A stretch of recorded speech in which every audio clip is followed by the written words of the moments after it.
Amen. Sumayin niyo po ang biyaya at kapayapaan sa ating mga viewers. At ngayon pong hapong ito ay tungayan po natin yung ating topic tungkol po sa kautusan sa ating Panginoong Kristo. At muli po, ito po ang inyong lingkod na si Brother Ariel Guevara na bumabati po sa inyo ng isang magandang hapon. Ito po ang programang Apostolic Back to the Bible, kung saan po ay nagpapahayag ng mga salita ng Diyos mula sa banal na kasulatan. At ngayon po, bago po tayo mag-umpisa, dadaan po muna tayo sa ating mga pagbati. At ngayon po, ay meron po tayong guest sa katayuan ni Evangelist Enrile Sugmayan. At bigyan natin siyang pagkakataon na siya ay bumati. Sa lahat po ng mga kapatiran natin na nanonood ngayon sa Luzon, Visayas at Mindanao, kung saan po aabot ang broadcast nito, tayo po ay magtuturo sa salita ng Diyos. Pagpalain po kayong lahat. Nanonood ngayon sa inyong mga bahay at sa lahat po ng mga kaibigan ninyo nanonood, pagpalain po kayong lahat. Welcome po sa ating programa Apostolic Back to the Bible. Amen. So, thank you very much para Evangelist Enrile. At ngayon po ay bago po tayo mag-umpisa ay dadaan po tayo sa isang panalangin. Tayo po mananalangin. Dakilang Diyos na makapangyarihan sa lahat. Kami po lumalapit sa iyo at nagpapakumbaba, Panginoon, hipuin niyo po ang mga puso ng aming viewers, Panginoon. Kayo po ang mangaral at mangusap, Panginoon, sa hapong ito.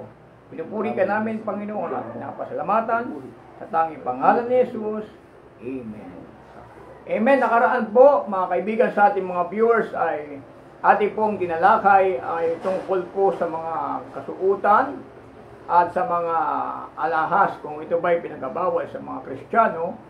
At ngayon po ay bigyan po natin pagkakataon ng ating guest na si Evangelist Enrile Sugmayan.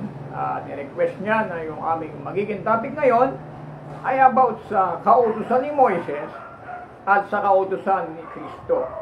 So ngayon po ay pahayag po namin sa inyo yung pagkakaiba ng kautusan ni Moises at ni Kristo at maaari pa ba nating tuparin ang kautusan ni Moises at ang kautusan ng ating Panginoong Kristo.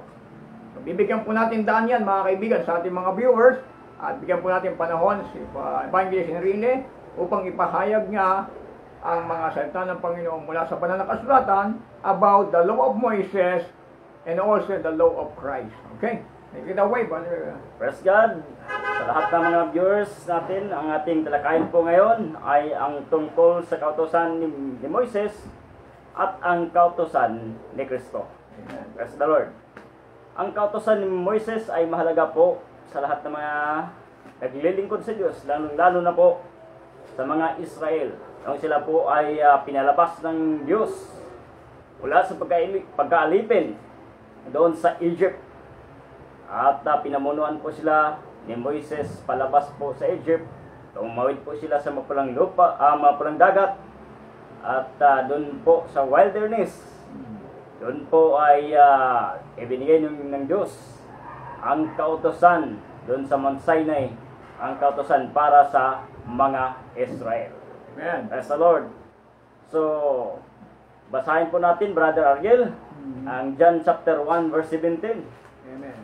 Praise God. John chapter 1 verse 17 sa ating mga viewers. Ito po ang ating maririnig sa talatang ito, 1:17, sabi rito ganito. Sapagkat ibinigay sa pamamagitan ni Moises ang kautusan, ang biyaya at ang katotohanan ay nagsidating sa pamamagitan ni Jesucristo. Praise God. So maliwanag po sa banal na kasulatan na ang kautusan ay ibinigay sa pamamagitan ni Moises. Praise the Lord. Doon po ito sa Horeb, praise God, sa Deuteronomy chapter 4 verse 10. Okay, chapter 4 now. Deuteronomy, no? Deuteronomy chapter 4 verse 10. Okay. Ito po ang sabi, mga viewers. Deuteronomy chapter 10 verse 4. 4 verse 10.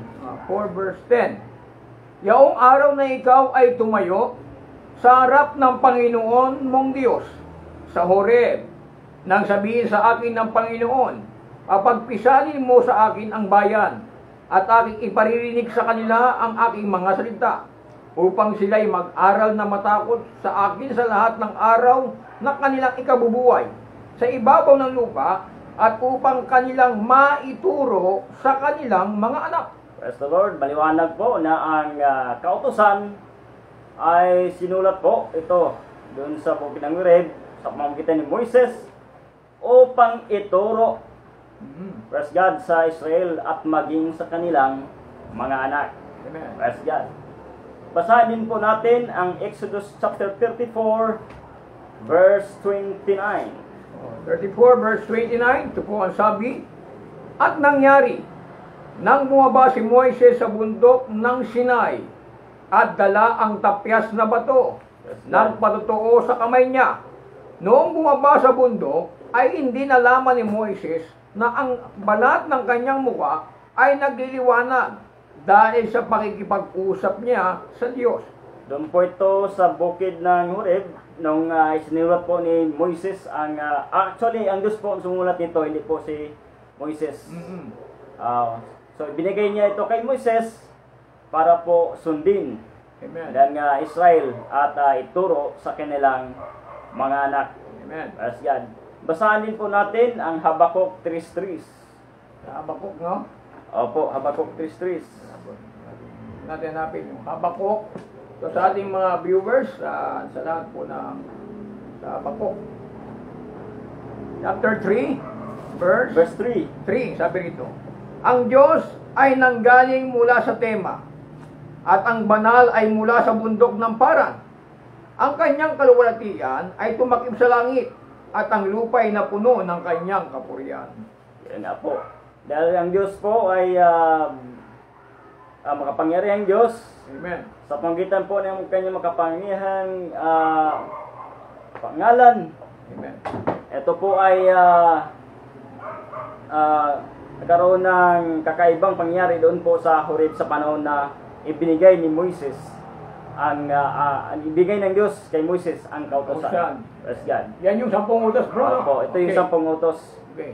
So ngayon, ito din po ay tinanggap ng Israel sa pamagitan ng disposition of angels. Nandun po yung mga anghel. Sa tuwing ibinigay po ng Diyos ito kay Moses. Praise God. Basahin natin ang Acts chapter 7 verse 53. 7.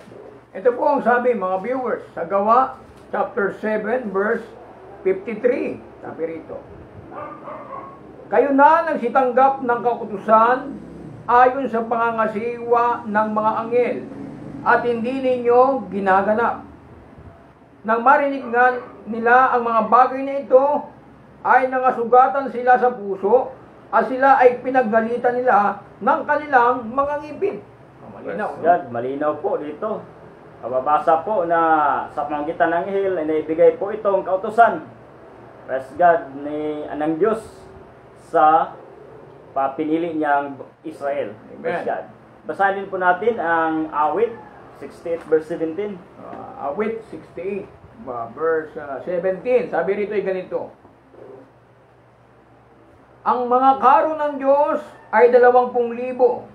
Sa mga katuwid bagay, 1,000,000. Ang Panginoon ay nasa gitna nila, kung paano sa Sinai, gayon din sa santuwaryo. Yan nga po, ang angel po o yung mga anghel ay nandun po sa tuwing sa panahon na naibigay ng Diyos ang kautusan sa Israel sa pamamagitan ni Moises. Wala, kaya. Basahin po natin na ito po ay nai-ordain din po ng anghel. Mababasa po sa Galatians chapter 3 verse 19. 3 verse 19, sabi rito, ano nga ang kabuluhan ng kautusan? Idinagdag dahil sa mga pagsalangsang hanggang sa pumarito ang binhi na siyang ipinangakuan. At ito'y iniutos sa pamagitan ng mga anghel sa kamay ng isang taga-pamamagitan. Sino po itong taga-pamamagitan po, mga kapatid? Wala sinasabi po ng Biblia. Ito po ay hindi pa po binanggit kung sino po ito. Basahin natin ang Hebrews chapter 2 verse 2. Hebrews chapter 2 verse 2, kung sino ang tagapamagitan, sapagkat kung ang ipinangungusap na salita sa pamamagitan ng mga anghel ay nagtibay, at ang bawat pagsalangsang at pagsuway ay tumanggap ng matuwid na parusa na kabayaran. So itong mga kautosan mga kapatid ay ibinigay dahil sa pagsangsang.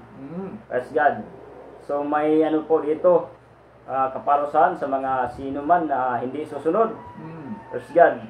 So ito po ay ibinigay lamang nung una para sa mga Hudyo. Romans chapter 3 verses 1 and 2. Okay. Romans chapter 3 verse 1 and 2. Ito po ang sabi. Ano nga ang kahigitan ng Hudyo? O ano ang mapapakinabangan sa pagtutuli? Marami sa anumang paraan. Ang una sa lahat ay ipinagkatiwala sa kanila ang mga aral ng Diyos. Ano nga kung ang ilan ay hindi nagsisisampalataya? Ang di pananampalataya nila ay nagpapawalang halaga ba sa pagtatapat ng Diyos? Kaya po, ang mga Hudyo po ay talagang sila po ang pinaka-special mga tao na pinili ng Diyos na binigyan ng kautosan. No? Bakit po kailangan itong kautosan? Dahil po kung wala po ito, ay hindi po malalaman na tayo ay nagkasala. Mamaya ating pag-usapan yan. Pero bago po ang lahat, ito po ay talagang iniingatan nung una. Praise God. Para ma-preserve po itong sulat ni Moises. Sulat pala ng Diyos na ibinigay kay Moises. Itong kautusan. Ito po ay nakasulat, praise God, sa bato. Deuteronomy chapter 4 verse 13. Nasulat sa bato, no? Opo. Deuteronomy chapter 4 Verse verse 13. Ito po ang sabi sa ating mga viewers. Ito po. At kanyang ipinahayag sa inyo ang kanyang tipan na kanyang iniutos sa inyong ganapin. Sa magkatwid bagay, ang 10 utos at kanyang isinulat sa 2 tapyas na bato. Kaya na po, maliwanag na nakasulat po ito sa 2 tapyas na bato para po ma-preserve, tatagal po doon para masunod po ito ng Israel. Kasi kapag hindi po ito iniingatan, pwedeng mawala at wala na po silang basihan sa paglilingkod nila sa Diyos. Amen. Kaya basahin din natin ang Deuteronomy chapter 5 verse 22. 5:22, ito po ang sabi. Ang mga salitang ito ay isinalita ng Panginoon sa buong kapisanan ninyong sa bundok mula sa gitna ng apoy, sa ulap at sa limod na kadiliman ng malakas na tinig. At hindi na niya dinadagdag pa ang kanyang isinulat sa 2 tapyas na bato at ibinigay sa akin. Yun nga po, ang binigyan po dito ay si Moises. So nakasulat po ito sa 2 tapyas na bato. Maliwanag po na napakatibay po niyan sa tapyas na bato. Para po ma-preserve po ito, hindi lamang po sa panahon ng Israel, maging po sa lahat po ng mga tao na gustong matuto sa kautusan ng Diyos. Amen. God. Basahin din natin ang Deuteronomy chapter 9 verse 10. Chapter 9 verse 10. Okay, ito po ang sabi sa ating mga viewers. Ay ganito. At ibinigay sa akin ng Panginoon ang 2 tapyas na bato na sinulatan ng daliri ng Diyos. At sa mga yaoy nasusulat ang ayon sa lahat ng mga salita na sinalita ng Panginoon sa inyo sa bundok mula sa gitna ng apoy ng araw ng kapulungan. Maliwanag po na ito po ay hindi sulat ni Moises. Ito po ay sulat mismo ng Daliri Diyos. ng Diyos. Sa pamagitan ng kanyang daliri. So di po basta-basta po itong kautusan. Dahil Amen. Diyos po mismo ang nagsulat nito at ibinigay kay Moises. Amen. Itong kautusan po ay naisulat din sa mga monument. Basahin natin ang Deuteronomy chapter 27 verses 2 hanggang 8. Okay, chapter 27 verse 2 hanggang 8. Ito po ang sabi sa ating mga viewers. At mangyayari sa araw na iyong tatawirin ang Hordan na patungo sa lupain na ibibigay sa iyo ng Panginoong Diyos, ay maglalagay ka ng malaking bato at iyong tatapalan ng agramasa at inyong isusulat sa mga ito ang lahat ng mga salita ng kautusan ito, sapagkat inyong naraanan upang inyong mapasok ang lupain na ibinibigay sa iyo ng Panginoon mong Diyos, na siyang lupaing ibinubukalan ng gatas at pulot, na gaya ng ipinangako sa inyong ng Panginoon ng Diyos ng inyong mga magulang. At mangyayari na pagtawid mo sa Jordan na iyong ilalagay ang mga batong ito na iniuutos ko sa iyo sa araw na ito sa bundok ng Ebal, at inyong tatapalan ng agramasa, at doon magtatayo ka ng isang dambana sa Panginoon mong Diyos, ng isang dambana ng mga bato. Huwag mo pagbubuhatan ang mga ito ng kasangkapang bakal. Iyong itatayo na buong bato ang dambana ng Panginoong Diyos, at maghahandog ka roon ng mga handog na susunugin sa Panginoon mong Diyos. Ikaw ay maghahain ng mga handog tungkol sa kapayapaan, at iyong kakanin doon na ikaw ay magagalak sa harapan ng Panginoon mong Diyos. Praise the Lord. So maliwanag po nga binigyang halaga po itong kautusan. Isinulat po ito sa mga monument. Ang mga pag sinabing monument po, ito po ay mga mahalagang lugar na kung saan po ay binibisita po ng mga tao. Amen. At maging sa Israel po sa kanilang panahon, binibisita po ito. Ayan. At doon po nakasulat itong kautusan ng Diyos. Amen. Praise God. Di po basta-basta ang kanilang ginawa upang mapag-aralan, malalaman po ang kautusan ng Diyos sa kanilang panahon. Praise Amen. God. Si Joshua din po ay nagkaroon ng kopya nitong kautusan na ibinigay ng Diyos kay Moises. Kasi si Moises ng panahon na yon ay wala na po, patay na po. Kaya si Joshua bilang leader ng Israel ay nagkaroon din po ng kopya. Amen. Mabasa po ito sa Joshua chapter 8 verses 30 hanggang 35. Okay.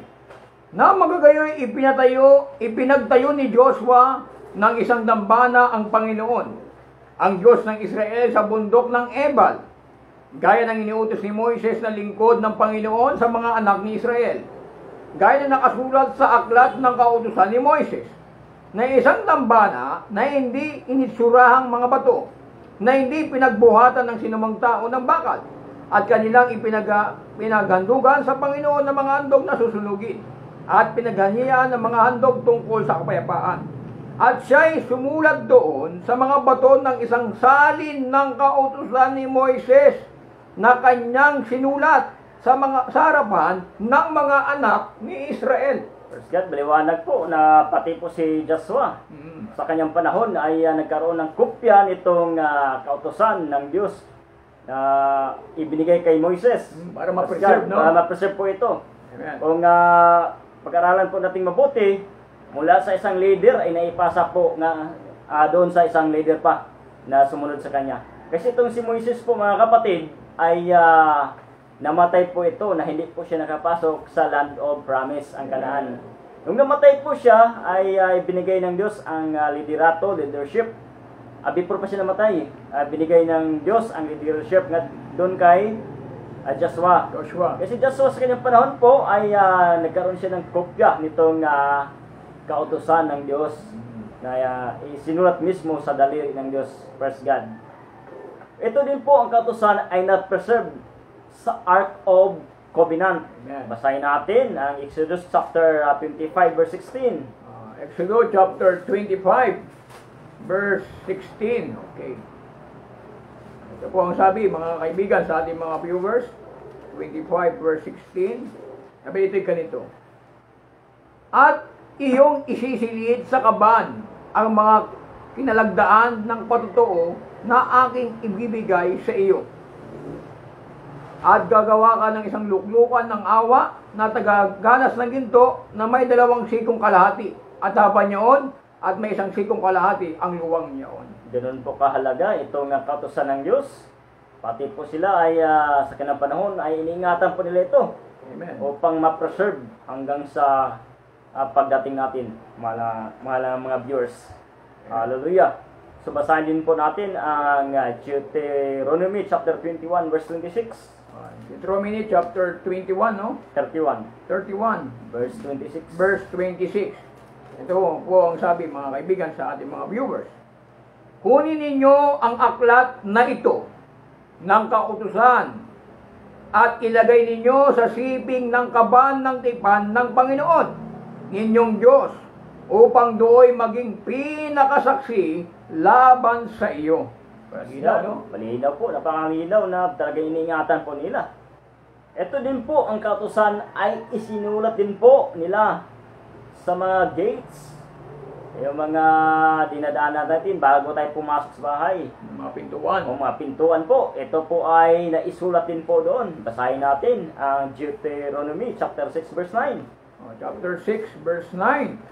Ito po ang sabi tungkol po sa nakasulat sa pintuan, no? At iyong isusulat sa taas ng pintuan ng iyong bahay at sa iyong mga pintuang daan. Malinaw, no? Maliwanag po na yung mga dinadaanan po natin bago tayo pumasok sa bahay ay may nakasulat na kautusan.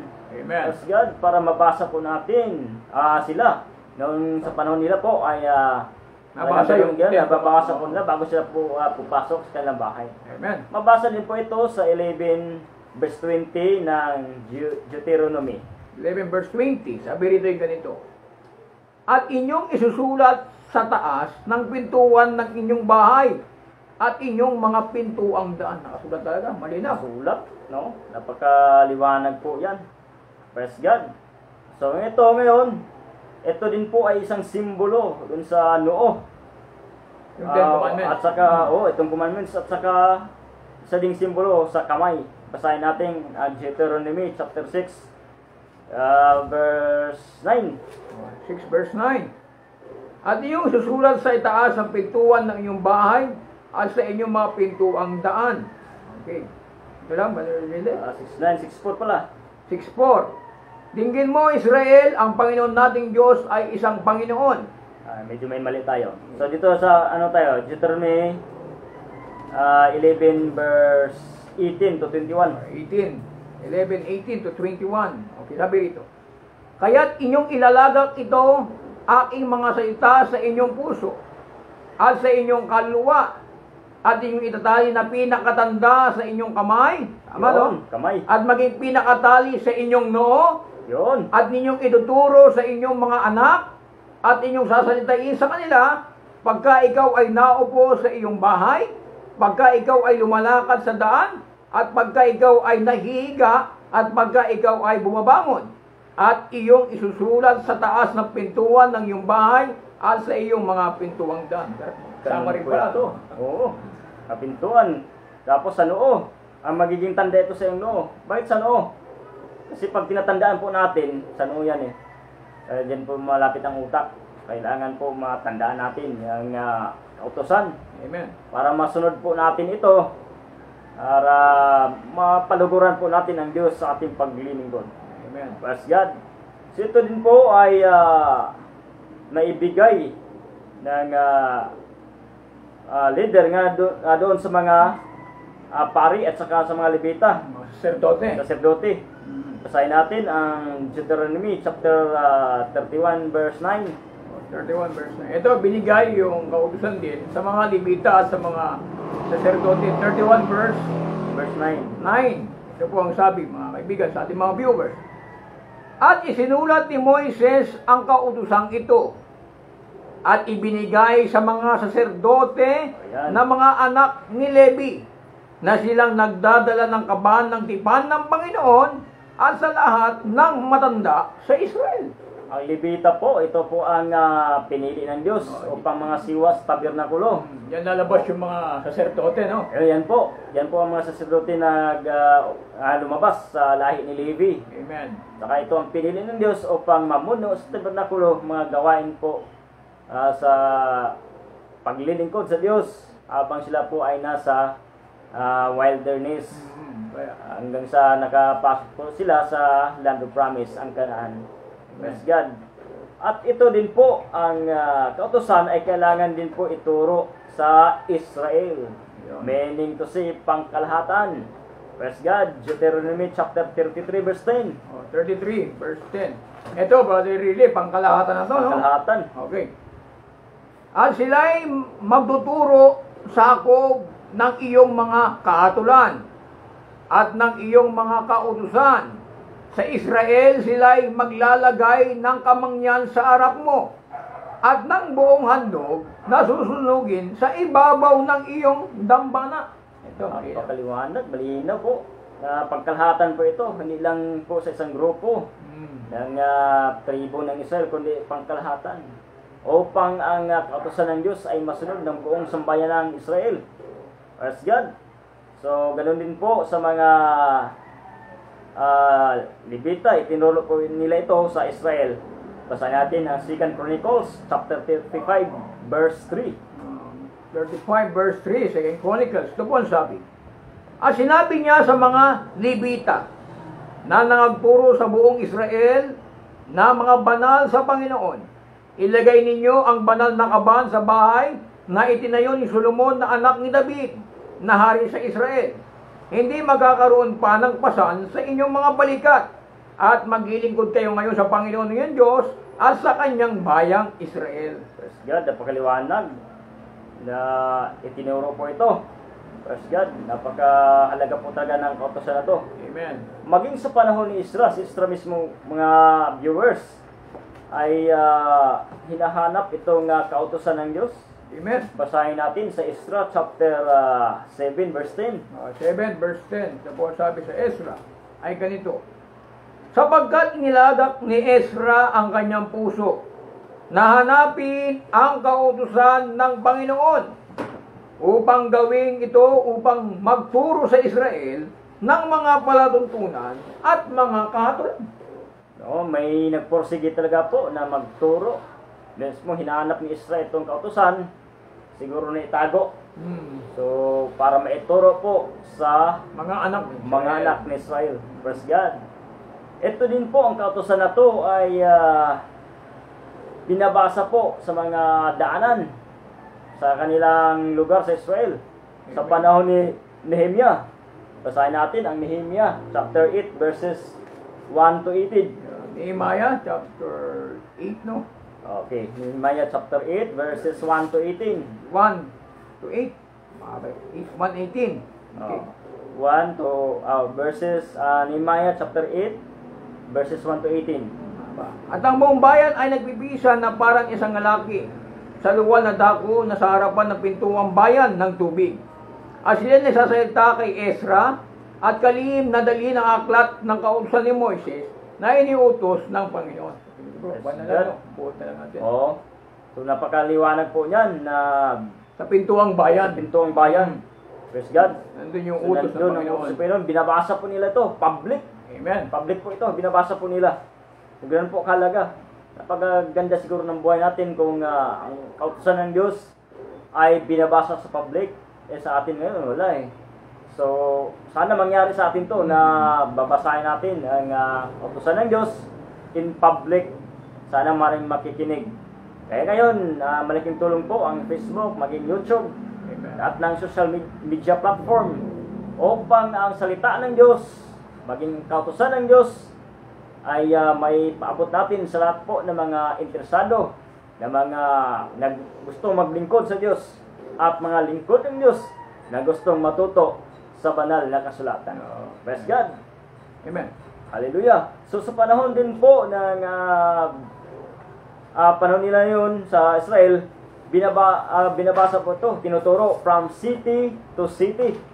Bayan to bayan. Bayan to bayan po. 2 Chronicles chapter 17, verse 7 hanggang 10.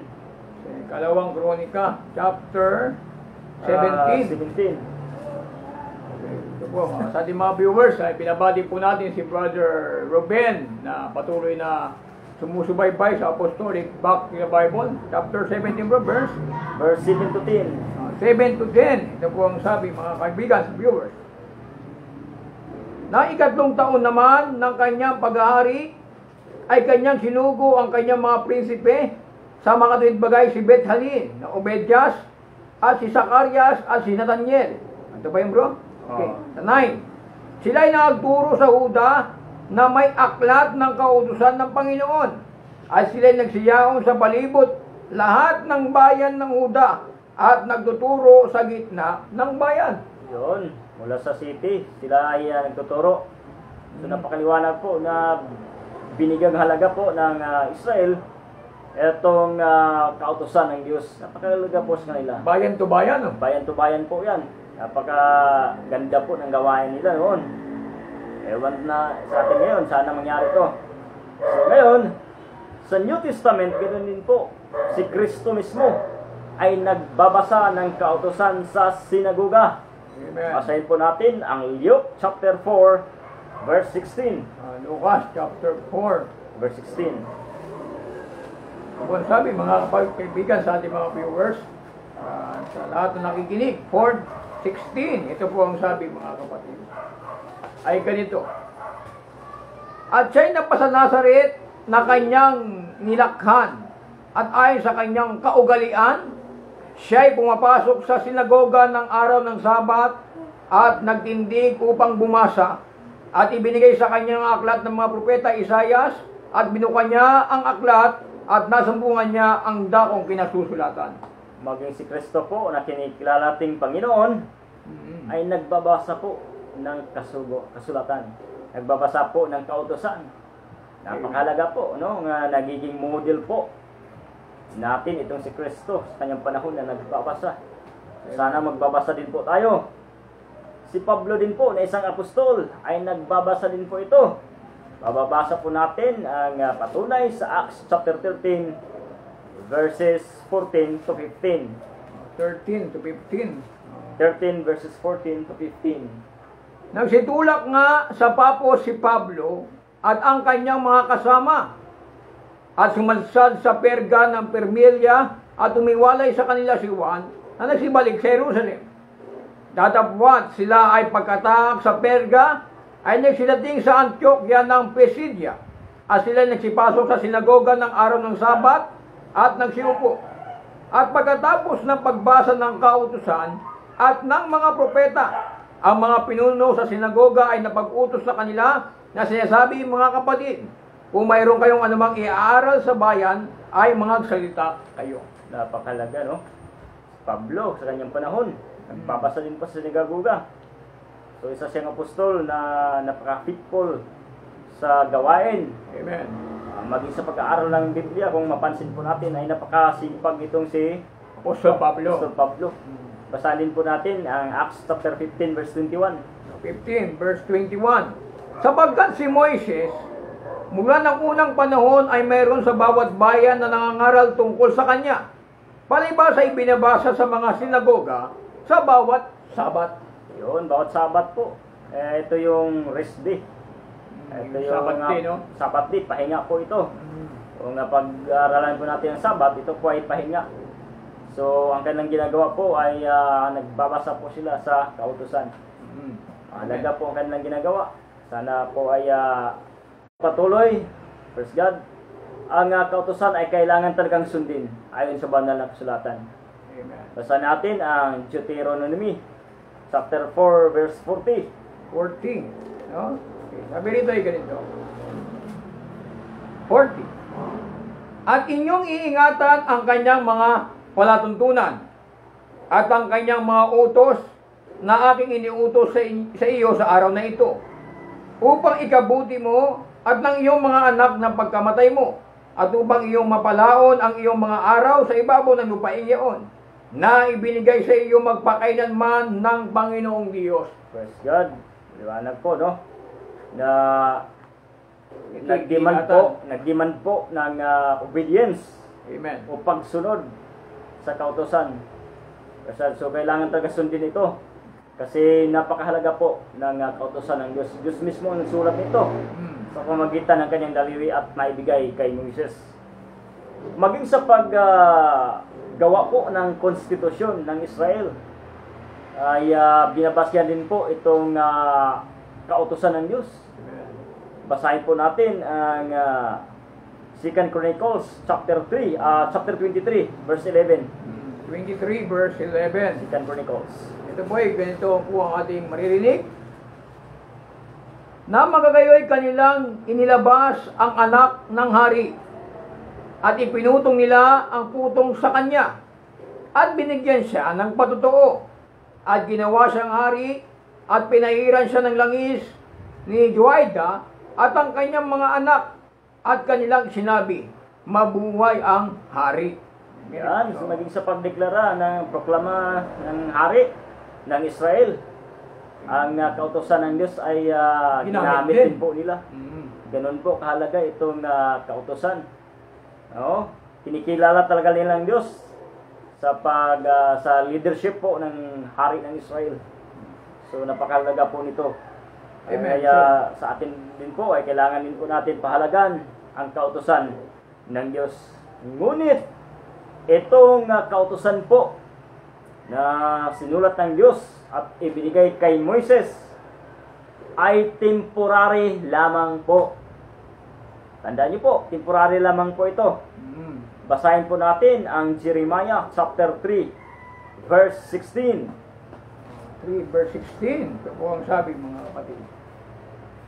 At mangyayari, pagka kayo dumating at lumago sa lupain ng mga araw na iyon, sabi ng Panginoon, hindi na nila sasabihin ang kaba ng tipan ng Panginoon, ni papag-isipin nila yaon, ni alalahanin nila yaon, ni nanaisin nila yaon, ni mangyayari paman.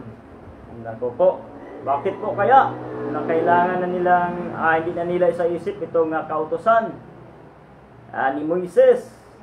Diyos naman ang sumulat nito. Sa pamagitan ng kanyang daliri po, bakit hindi na po nila pwedeng banggitin ito? Ano po ang dahilan? Praise God. Amen. Ayon sa banal na kasulatan, ito po ay may weakness. Romans chapter 8, verses 3 at saka 6. Okay. Chapter 8, no? Verse 3. Opo. Ito ang sabi. Sapagkat ang hindi magawa ng kautusan na mahina sa pamamagitan ng laman, sa pagsusugo ng Diyos sa kanyang sariling anak, na nag-anyong lamang sa larin, at dahil sa kasalanan, ay hinatulan ng Diyos sa laman ang kasalanan, upang ang kahilingan ng kautusan ay matupad sa atin, na hindi na nagsisilakad ayon sa laman, kundi ayon sa Espiritu. Yun pala ang dahilan kung bakit po may kahinaan po itong kautosan. Praise God. Kasi sa kautosan po, kailangan nating sundin ito by action. At kung mapansin po natin, walang pananampalataya po dito. Yan po pala ang weakness nitong law of Moses. Praise God. Bakit po naging weak? Or Bakit naging mahina yung kautusan ni yung Moises? kautusan ni Moises? Kasi po, hindi po nila sinusunod. Praise God. Basa natin ang John chapter 1 verse 19. John chapter 1 verse 19. Sabi rito ganito, mga kapatid. At ito ang patutuo ni Juan nang suguin sa kanyang mga Hudyo mula sa Jerusalem ang mga saserdote at mga Levita upang sa kanila itanong kung sino ka baga. Alright, so Romans chapter 9 verse 31, basahin po natin. 9 verse 31 ng Roma. Ito ang sabi. John 1:19 yung muna. Okay. 9:31. Datapwat ang Israel sa pagsunod sa kautusan ng katwiran ay hindi umabot sa kautusang iyan. Yun nga, di po nila sinunod ito. Kaya ito po ang kahinaan ng kautusan na to ni Moises. Kaya sabi ni Pablo sa 3:23 ng Roma For all have sinned. walang inaaring ganap sa kautusan eh. Oh, Lahat nagkasala. Nagkasala talaga. Maliwanag po ito. Kaya siya sabi dito na hindi umabot sa kautusang iyan, no? Oo. Hindi nila natupad yung Hindi nila natupad ang kautusan. Amen. Kaya winakasan po ito ni Kristo, itong kautusan po nito. At bakit niya winakasan? Yan po ang alamin natin mamaya. Basahin natin ang Romans chapter 13 verse 4. Roma chapter 10. Okay. Nauwi lahat kay Kristo, no? Sabi rito ay ganito, mga kapatid. Sapagkat si Kristo ang kinauuwian ng kautusan sa ikatutuwid ng bawat sumasampalataya. Yan nga. So tinapos po ni Kristo itong kautusan ni Moises. Bakit po niya tinapos? Alamin natin mamaya sa ating pagpatuloy. Amen. Galatians chapter 4 verse 4, basahin po natin. Okay. Galatians chapter 4 verse 4. Ito po ang sabi. Tatapwat nang dumating ang kapanahunan ay isinugo ng Diyos ang kanyang anak na ipinanganak ng isang babae na ipinanganak sa ilalim ng kautusan. Yun pala, may programa ang Diyos na kung saan ay ipinadala niya ang kanyang anak, praise God, upang ipinanganak ilalim sa kautusan. Ano kaya ang purpose ito?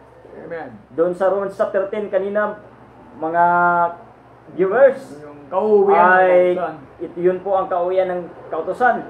At ano po ang nangyari sa susunod dito?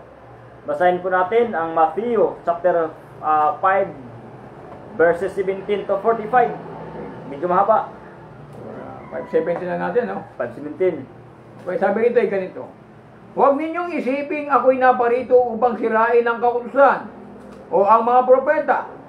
Ako'y naparito hindi upang sirain, kundi upang ganapin. Sapagkat katotohanan sinasabi ko sa inyo, hanggang sa mga wala ang langit at ang lupa, ang isang tuldok o isang kuntit sa anumang paraan ay hindi mawawala sa kautusan, hanggang sa maganap ang lahat ng mga bagay. Pumunta pala si Kristo dito upang ganapin. Gawin po niya ang kautusan. Oh, Okay, basahin din po natin ang Acts chapter 6 verse 14. chapter 6, verse 14. Okay, sabi rito ay ganito. Sapagkat narinig namin kanyang sinabi na itong si Jesus na taga Nazaret ay iwawasak ang dakong ito at babaguhin ang mga kaugaliang ibinigay sa atin ni Moises. Ito, may kakaroon ng problema ito. Nagkaroon na ng problema. Bakit kailangan baguhin pa? Ano po ang nagiging problema nito? Basahin natin ang Acts chapter 13 verse 39. Okay, 13:39, no? Yung Opo. hindi ari ganap. Okay, sabi rito sa 13:39 of the book of Acts, ito po ang sabi. Sa pamamagitan niya, ang bawat nananampalataya ay inaaring ganap sa lahat ng mga bagay. Sa mga ito, hindi na kayo aariing ganap sa pamamagitan ng kautusan ni Yun Moises. pala ang dahilan. Hindi tayo aring ganap sa pamamagitan ng kautusan ni Moises. Amen. Praise God, kaya tinapos po ito ni Kristo. Sa Romans chapter 10 verse 4. Na pinauwian ng Oo, kautusan yun po ang kinawin ng kautusan. ay ang ating Panginoong Hesus. Ating Panginoong Hesus. Kasi nga po, hindi pala tayo aring ganap sa pamamagitan ng kautusan ni Moises. Amen. Basahin din po natin ang Ephesians chapter 2 verse 15. 2:15, ito po ang sabi, mga viewers, ating tagapakinig, na inalis ang pagkakaalit sa pamamagitan ng kanyang laman, kahit kautusan na may mga batas at mga palatuntunan, upang sa dalawa ay alangin sa kanyang sarili ng isang taong bago, sa ganito'y ginagawa ang kapayapaan. Yan, kailangan pa ng kapayapaan dito. Doon sa kautusan ni Moises, walang kapayapaan doon. Praise God. Ngipin sa ngipin doon. Isang ngipin doon. Paso sa paso. Oo, gantihan. Kung magkasala ka doon, halimbawa, ngipin ang nabunot mo, ganun din ang Kabayaran. kabayaran. Praise God. Hindi po basta-basta. Yun pala ang dahilan. So, basahin po natin ang Hebrews chapter 8, verse 4 hanggang 13. 8, verse 4. Hanggang 13. Medyo mahaba ito. 13. Kung siya nga ang nasa lupa ay hindi siya saserdote sa anumang paraan. Palibasa ay mayroon nang naging nasisipagandog ng mga kaloob ayon sa kautusan na nangagilingkod kung sa anyo at anino ng mga bagay na kalangitan.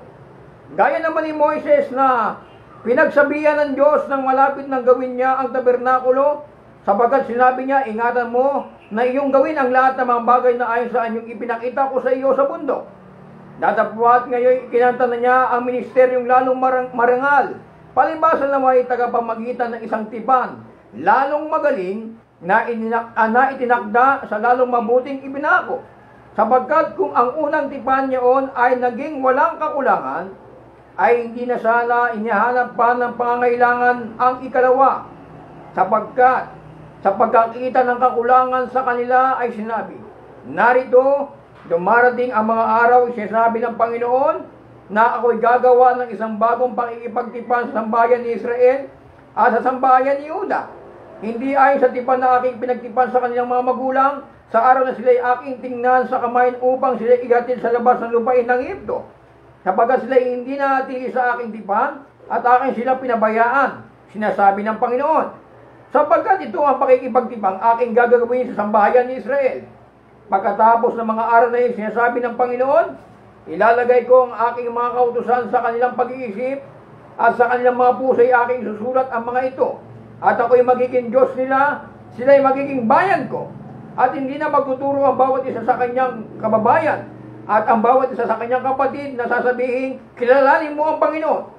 Sapagkat ako'y makikilala ng lahat mula sa kalitita hanggang sa kadakidakilaan.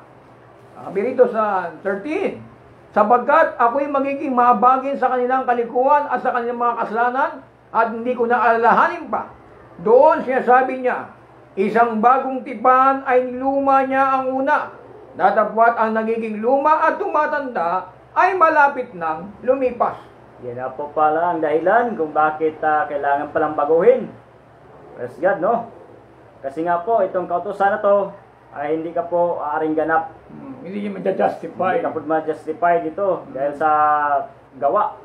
Kundi kailangan po dito ang pananampalataya.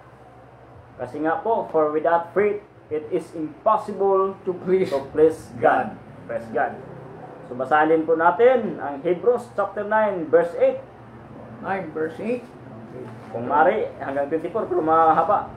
9 na lang yung palatuntunan, no? Opo.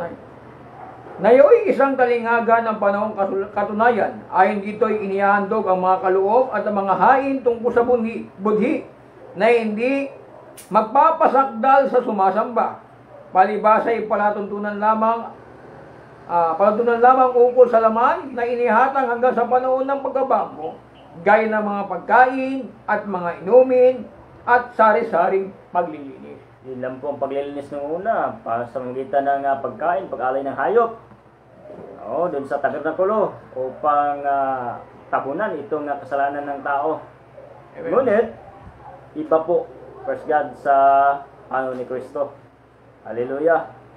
So sa Hebrews chapter 10 verse 9 to 10, ano po ang nasabi dyan? Chapter 10, 9 to 10. Okay. Sabi rito ganito. Saka sinabi niya, narito, ako'y pumaparito upang gawin ang iyong kalooban. Inalis niya ang una upang maitatag ang ikalawa. Sa kaloobang niyon tayo pinapaging banal sa pamagitan ng paghahandog ng katawan ni Kristo na minsan magpakailanman. Yan pala. Naging handog pala natin si Kristo nung una. Alis yung unang tipan. Oo, malis yung unang tipan. Yun na po, si Kristo na po ang bagong tipan. Bagong tipan. Siya na po ang magiging alay para sa atin. Kasi nga po ang Lamb of God na nag-aalis sa kasalanan ng sanlibutan. Praise God. So, kailangan din po ang pagbabago, no, ng kautusan. At ito na po ang dahilan kung bakit kailangan baguhin, kasi nga po hindi po tayo aaaring ganap sa kautusan. Babasa po sa Acts chapter 13 verse 39. Binasa natin kagaya na. Ayan po. Nasa pamagitan ng kautusan, hindi aariing ganap ang sinumang laman, kundi aariing ganap sa pamamagitan ng pananampalataya sa ating Panginoong Jesucristo.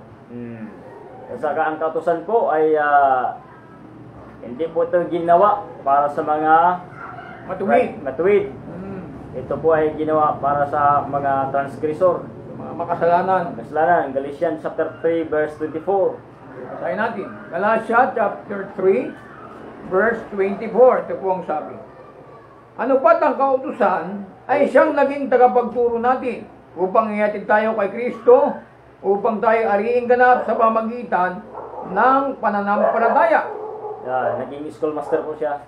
Amen. Sa 9, 1 Timothy 1:9, yamang nga lamang ito na ang kautusan ay hindi ginawa dahil sa taong matuwid, kundi sa mga walang kautusan at manggugulo, dahil sa masasama at mga makasalanan, dahil sa mga di banal at mga paglapastangan, dahil sa nasisipatay sa mga ama at sa ina, at dahil sa mga mamamatay tao. Yan. Okay. Ang kautusan din po ay hindi tayo magiging perfect sa kautusan na yun. Hebrews 7 verse 19. 7:19, no? Opo. Ito sabi, sapagkat ang kautusan ay walang anumang pinasasakdal at may pagpasok ng isang pag-asang lalong magaling na sa pamamagitan ay nagsisilapit tayo sa Diyos. Wala pala ritong pinasasakdal, but really, wala talaga.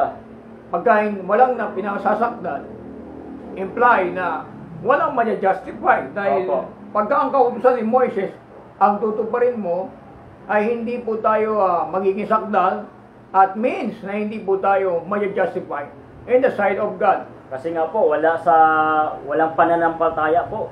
Itong panahon ng law of Moses. Kasi ang mga law ni Moises sa ating mga kaibigan, sa ating mga viewers ay tumutupad sila ba really? Hindi dahil sa pananampalataya Tumutupad sila dahil sa takot. Tumutupad sila sa takot. Hindi dahil sa pananampalataya.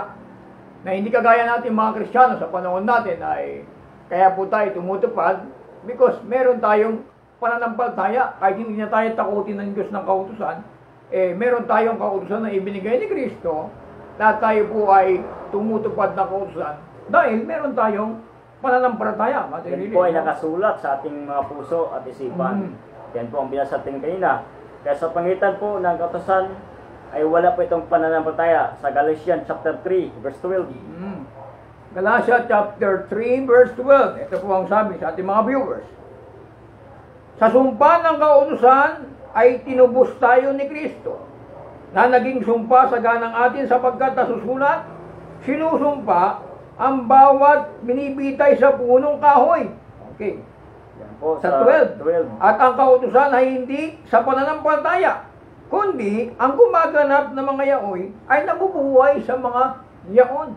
Malinaw, no? So walang pananampalataya doon sa panahon ng law of Moses. Kaya binago po ang kautusan sa panahon ni Kristo ay sa pamagitan na po ng pananampalataya magiging justify po tayo.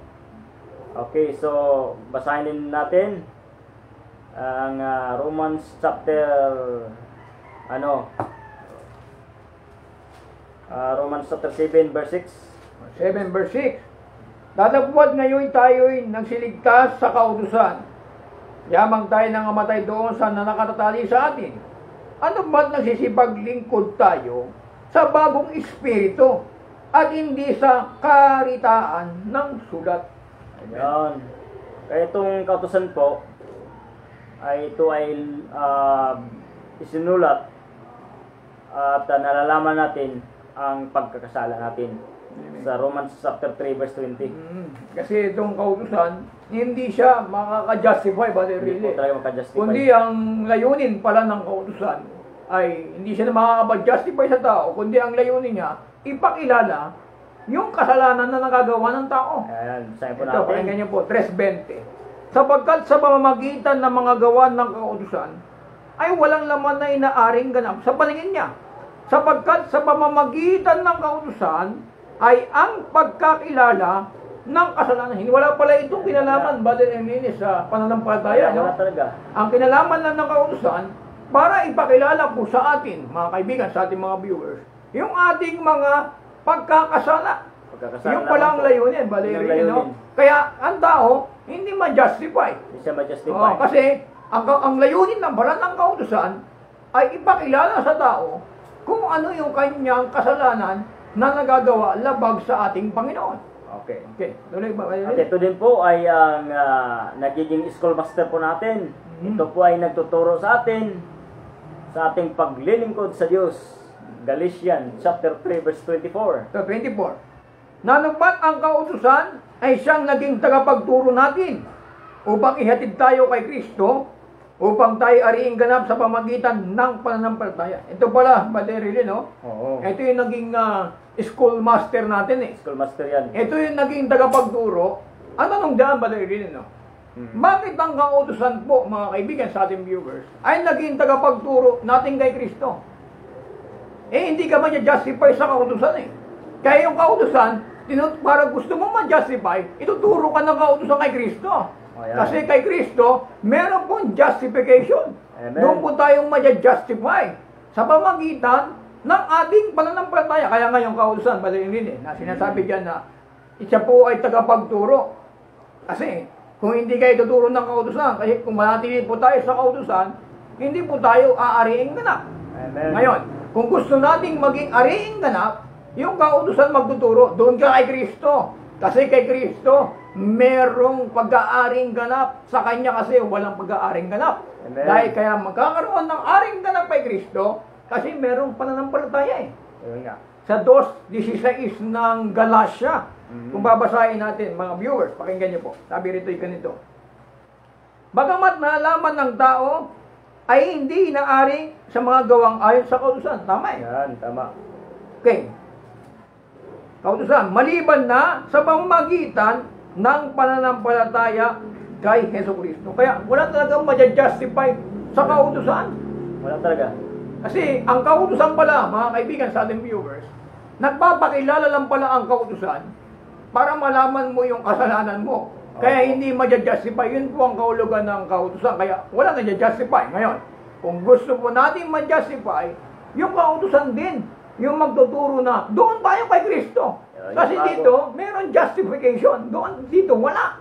Yung kautusan ni Kristo. Yun po. Kaya, napakalaga po sa ating mga viewers na malaman natin. So, napakalaga na ang kautusan, but really, kasi meron mga tanong dyan na, anong pagkakaiba ng kautusan ni Kristo sa kautusan ni Moises? Ayan. Okay. At doon naman sa lumang tipan, meron kasi tinatawag silang kautusan ng Diyos Okay, kautusan ng Diyos. at kautusan ni Moises. Yan. Ito po ang tanong, mga viewers. Anong pagkakaiba ng kautusan ng Diyos at ng kautusan ni Moises? Kasi, ang nakalagay kasi, Brother Really, sa Malakay chapter 4, verse 4, no? Na ibinigay ng Diyos ang kautusan sa Horeb, mga palatuntunan at kaatulan. Yan.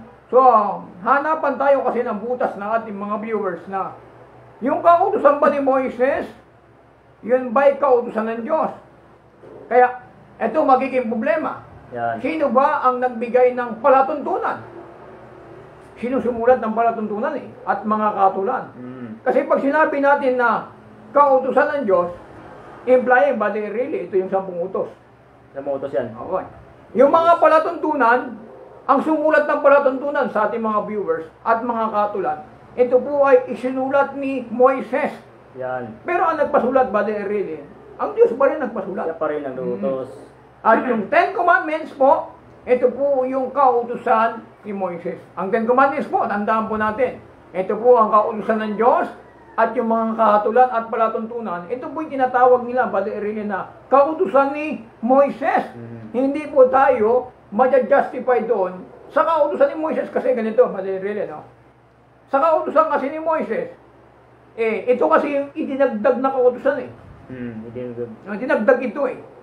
Para yung kasalanan maalis. Pero hindi po ito na-justify. Ganyan ba, mga kaibigan sa ating viewers? Pakinggan niyo po natin sa Galatia 3:19. Yung kaganyan ang binasa mo, Valerie. Ay, maganda yung ating topic na ito. Sabi rito, ano nga ang kabuluhan ng kautusan? Idinagdag dahil sa mga pagsalangsang hanggang sa pumarito ang binhi na siyang pinangako. Sabi raw, Valerie, no? Ano ra yung kabuluhan ng kautusan? Idinagdag baga ito dahil sa pagsalangsang, no? Ang tanong dito, mga kaibigan, sa ating mga viewers, ano yung kautusan na idinagdag? Yan. Ano po itong kautusan na ito na idinagdag dahil sa ating pagsalangsang? Ang dinagdag po rito ang kautusan sa ating mga viewers. Ito ba, really, ito yung paghahandog.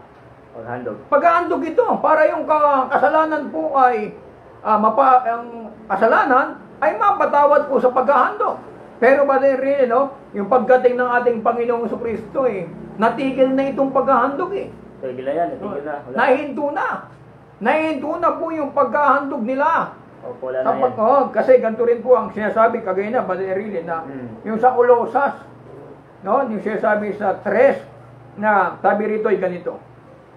3:14. Na pinawi ang usapang nasusulat sa mga palatuntunan laban sa atin at hindi ayon sa atin at kanyang inilis na ipinako. Okay. Sino man nga huwag humatol sa inyo tungkol sa pagkain o sa pag-inom o tungkol sa kapestahan o ng bagong buwan o araw ng Sabat. Yung ipinako pala rito, really doon sa krus.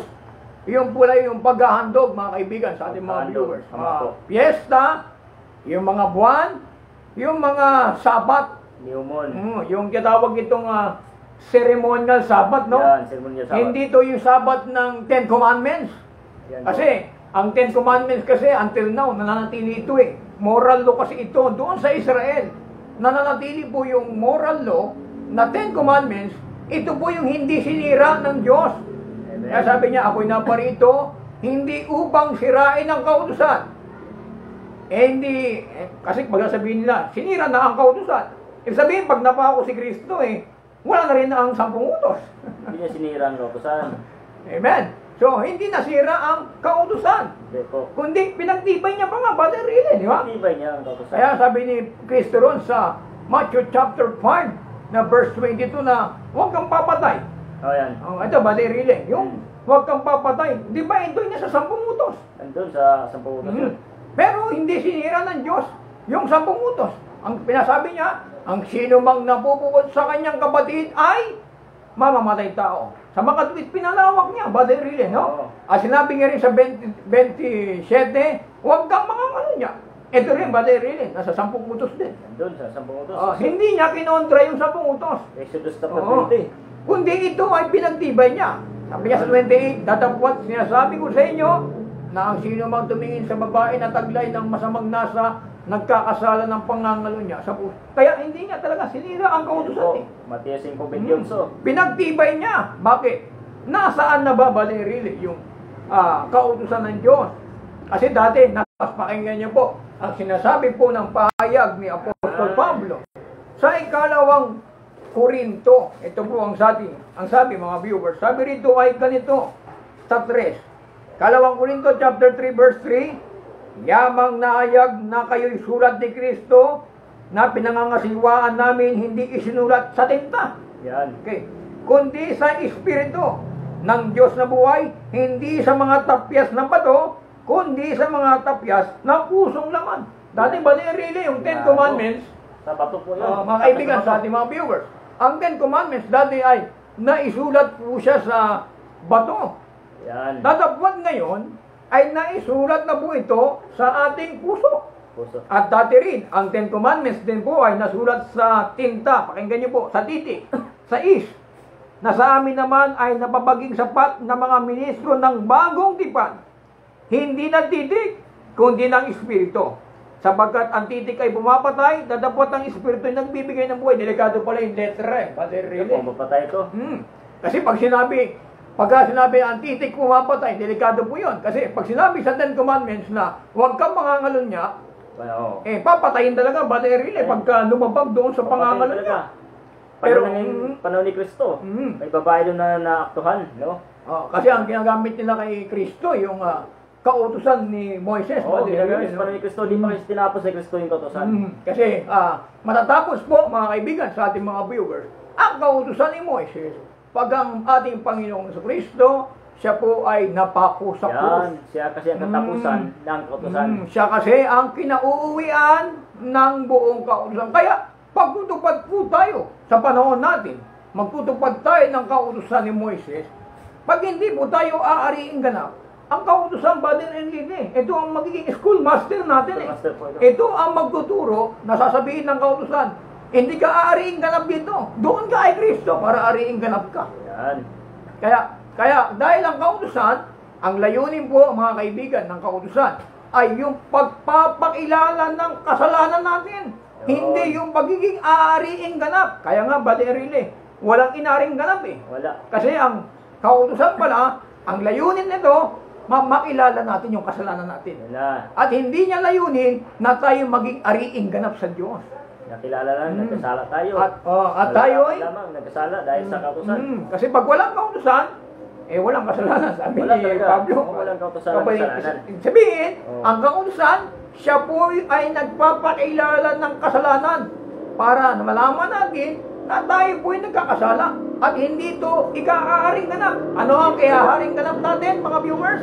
Ang pagiging aring ganap natin, tayo po ay ma-justify sa kautusan ng pananampalataya sa ating Panginoong Kristo. Kasi Yeah. Valerie, no? Diba? Pwede silang tumupad ng kautusan doon. sa lumang tipan, kahit hindi ka manampalataya, basta tumupad ka ng Pwede. kautusan, okay lang. Pwede yun. Amen. Pero sa atin, sa panahon po natin, kailangan po natin ng pananampalataya. Amen. Kasi hindi mo malulugod ang Diyos sa atin kung tayo po ay walang pananampalataya. Kaya dito po tayo maya-justify. Kaya ang sabi mo kagaya doon sa Gawa 13:39, no? Hindi aariing ganap ang sinuman. Hindi kayo aariing ganap sa kautusan ni Moises. Tama po yun. Amen. Kasi yung kautusan ni Moises, yun ang magpapakilala ng ating mga kasalanan. Kagaya po tayo aariing ganap. Aariing ganap po tayo sa pamamagitan ng kautusan ng pananampalataya sa ating Panginoong Jesucristo. Amen. Amen. So malinaw, mga kaibigan, sa ating mga Amen. viewers, na kaya nakita ito ba rin merong, sinabi mo kagaya na yung mahina O yun. Mahina yung kautusan. Mahuna ang kautosan. Kaya naging mahina ang kautusan kasi po, walang inaaring ganap Wala. Walang pinasasakdal ang kautusan. Kasi ang tao, kaya walang pinapasakdal yung kautusan kasi pag ang tao ay nagkasala, Nakilala lang ng kasala siya. maghahandong. Malirili, no? May sin covering of sin. Merong pag naghandog siya, yung kanyang kasalanan, matatakpan. Yan. Kaya, hindi ito naging, ito hindi naging sakdal. Hindi ito nagpapasakdal kasi paulit-ulit lang ang ginagawa. Taon-taon. Taon-taon, pagka nagkasala, sila po'y maghahandog para matakpan po yung kasalanan. Kaya, pagdating po ng ating Panginoong Jesucristo, tinapos na po niya Yan. ang paghahandog. Amen. Sino na po ang hinandog ngayon? Pakinggan niyo po sa isang Yan. talata ng Biblia sa unang Korinto 5, versikulo 7. Ito po ang sabi. Alisin ninyo ang lumang libadura. Pag sinabing lumang libadura, really, ito yung aral Aral. Aral ito na sinabi ng Panginoon, hindi ko sinabi na mag-ingat kayo sa mga tinapay ng mga Yan. Pariseo Eskriba, kundi mag-ingat kayo sa aral ng mga Pariseo Eskriba. Yan. Yung lumang libadura po ito, lumang aral ito, upang kayo maging bagong libak na tulad sa kayo walang libadura. Sapagkat ang kordero ng ating Paskwa ay nahain na sa makatuwid bagay si Kristo. Yun. Nahain na pala mga kaibigan sa ating mga viewers. Si Kristo po. Kaya, sabi rito, yung lumang libadura dapat na nating alisin. Yung mga palatuntunan, yung mga kahatulan, yung mga piyesta, yung paghahandong, kailangan na po nating alisin yan. Kasi dumating na po yung inihain yung handong, dumating na si Kristo. Yung po natapos ang paghahandong. Kaya nga, pati rin, pagdating doon sa Hebrew chapter 10, verse 5, no? Sabi doon Ang katawan ay handa. at siya sabi roon, kaya't pagpasok niya sa sanlibutan ay kanyang sinasabi, hain at andog ay hindi mo ibig. Amen. Ngunit isang katawan ang sa akin ay inihanda mo. Yung katawan pala, yun ang panghandog Kasi paghahain, handog, ay hindi na ibig ng Diyos. Kasi yung purpose kung bakit nagkaroon ng katawan. Yan po ang dahilan, mga kaibigan, sa ating mga viewers, na yung kautusan ni Moises, ay hindi po tayo doon ma-justify. Kundi, tayo po ma-justify sa pamagitan po ng kautusan ng Diyos, kautusan ng ating Panginoong Jesucristo. Hindi po namin hindi porket nababasa namin na ito tungkol kay Moises ay walang kwenta yung utos ni Moises. Epektibo po yun sa panahon nila. Amen. At yung 10 utos, hindi naman po namin sinira yung 10 utos. Kundi pinalawak pa nga ni Kristo yung 10 utos. Hindi sinabi ni Kristo na, wag nyo natuparin ng 10 utos. Kasi pag sinabi natin, rin na sinira ng 10 utos, pwede na tayong pumatay. Pwede yun. Pwede na mangalo niya. Nandun pa rin yun. Nandun pa rin po ang kautusan ng Diyos. Pinalawak po ng ating Panginoong Jesucristo. Kung sinira yun, pwede ka na ba magsamba sa Diyos? Kasi kung kung sinira ni Kristo ang kautusan ng Diyos o 10 utos, tayo mga Kristiyano ay maaari na tayong pumatay, maaari na tayong magnakaw. Pero hindi po ganon. Hindi niya po sinira ang kautusan, kundi ito po ay kanyang pinalawak. Amen. Hindi lang nagtatapos sa 10 utos. Katunayan, mahigit 100 ata yung kautusan ni Kristo sa panahon natin. Oo. Kaya napakalaga po sa ating mga viewers na malaman natin yung kahalagaan ng kautusan ng Panginoong Jesucristo. Kasi yung kautusan pala ni Moises, Brother Enrile, ay nagpapakilala lang pala yun ng ating pagkakasala. Kaya hindi po tayo aariing ganap doon. Ngunit ang kautusan ng ating Panginoong Jesucristo ay sa pamamagitan ng panampalataya, doon po tayo aariing ganap. Kaya nga sabi sa Biblia, sa Galatia chapter 3, verse 11, no? Sabi doon nabubuhay sa pananampalataya. Yan. No? Nabubuhay. Basahin natin sa 3:11 ng Galatia. Maliwanag nga na ang sino man ay hindi inaaring ganap sa kautusan sa harapan ng Diyos, sapagkat ang ganap ay mabubuhay sa pananampalataya. Yan. Sabi diyan, for the just shall live by faith. Hindi na kasi tayo aariing ganap sa pananampalataya, kaya kailangan tayo hindi na tayo aariing ganap sa kautusan, kaya kailangan tayo mabuhay sa pananampalataya. Why? Dahil dito po sa pananampalataya, dito po tayo ma-justify ng ating Panginoong Jesucristo. Kaya paano mo yun, Brother Rilin, na nangahawak ng kautusan kay Moises na 10 Commandments? Tayo po, hindi po tayo tutuloy. Hindi tayo tutulun. Pututo pa rin nila yung 10 utos. Wala naman po problema. Walang problema yun. Wala pong technical doon. Sapagkat yung 10 utos, galing naman yung sa utos ng Diyos. Siya mismo sumulat nun. Sa Balerili, ganito yan.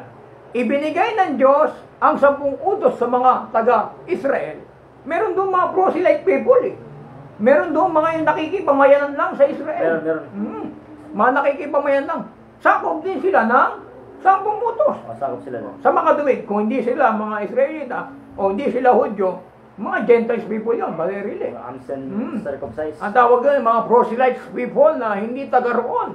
Pero dahil tinanggap sila ng mga Israelita, kailangan muna nila magpatuli bago sila masaklaw ng mga Israelita. Kaya mga kaibigan, sa ating mga viewers ay napakahalaga na ating matupad ang pananampalataya sa ating Panginoong Jesucristo. At kasama rin, of course, yung kautusan ng ating Panginoon. Yan. At hindi po kami tutol sa mga tumutupad ang 10 utos. Amen. Kasi ang 10 utos po kasi ay utos din ng Panginoon, at yung 10 utos po ay hindi po sinira ni Kristo, kundi ito po ay kanyang pinalawak. Ayan. Wala po tayong mabasa sa Bible na sinira ni Kristo ang 10 utos. Ito po ay kanyang pinalawak, mga kaibigan, sa ating mga viewers. Kaya ang pinako roon, doon sa krus ng Kalbaryo, yung mga palatuntunan, yung mga paghahandog, yung mga piyesta, yan po yung ipinako sa krus. Pero yung 10 Commandments, hindi po yun napako. Kasi ang 10 Commandments, pag napako yun sa krus, lalabas winasak ni Kristo ang kautusan. Magiging kontra yun sa sinasabi nga na, hindi ako naparito upang sirain ang kautusan. Punta na yun. Magiging kontra na, no? Oo. Kundi ako'y naparito upang tuparin. Kung ang kautusan ng Diyos na 10 Commandments ay kasamang ipinako sa krus, ibig sabihin, binasak niya na ang kautusan. Oo. Pero hindi po ganun, mga kaibigan, sa ating mga viewers, na yung tinuturo sa atin ng banal na kasulatan. Kaya sa amin po, kung tayo po, may mga tumutupad ng kautusan ng 10 Commandments, hindi po tayo tutuldo dahil kahit mismo ang Panginoong Jesucristo, hindi niya sinira ang kautusan ng Diyos. Ano masabi mo, Mayrili? So, dahil hindi sinira, patuloy pa rin po natin na susundin. Kasi kapag sinabi niya natin sundin, pwede natin papatay. Pwede tayong mga lunya. Pwede na tayong maagsamba sa diskusan. Amen. Kaya malinaw, Mayrili, no? Oo. Na kailangan, mga kaibigan, sa ating mga viewers, sa ating pagsusuri ng banal na kasulatan, ay maging maingat po tayo. Sapagkat ito po ay yung kautusan ni Kristo, kautusan ng Diyos, kautusan ni Moises, pati really, may mga kinalaman ito. Maging from Old Testament to New Testament, ito po ay may bahagi, mga kaibigan, sa ating mga viewers. Kaya nga, dumating ang bagong tipan, sapagkat ang unang tipan ay lumilipas na. Amen. Kailangan niya ng mawala na, pati really, kasi Wala bagong na. tipan. At sa bagong tipan, nandoon po ang paghahandog, At dito naman sa Bagong Tipan, ang inihandog po ay walang iba kundi ang ating Panginoong Hesus Kristo. Yan. Tandaan po natin, ang layunin po ng kautusan, kaya ang tao hindi inaaring ganap, ang layunin lang ng kautusan upang ipakilala ang iyong mga kasalanan. Yan. Yun lang po ang layunin. Kaya ang tao hindi na-justify. Talagang Yun lang pala ang reason kaya bakit binigay ng Diyos ang kautusan ay nagpapakilala ng kasalanan. Roma chapter 3 verse 20. Ngunit sa panahon natin, ang ating Panginoong Kristo, maja-justify tayo sa pamamagitan ng pananampalataya sa ating Panginoong Hesus Kristo. That's God. Amen. Kaya pagpalain po kayo ng ating Panginoong Kristo, Praise the Lord. sa ating mga viewers dyan na nanonood muli, ay subaybayan niyo po ang Apostolic Back to the Bible. At ito po ang inyong lingkod, Brother Ariel Ibarra. At Ito naman po, si Brother Enrile Sugmayan. kaya po, subaybayan po natin. Bukas po, meron din po kaming FB Live at sasagutin namin yung tanong ng isang kapatid.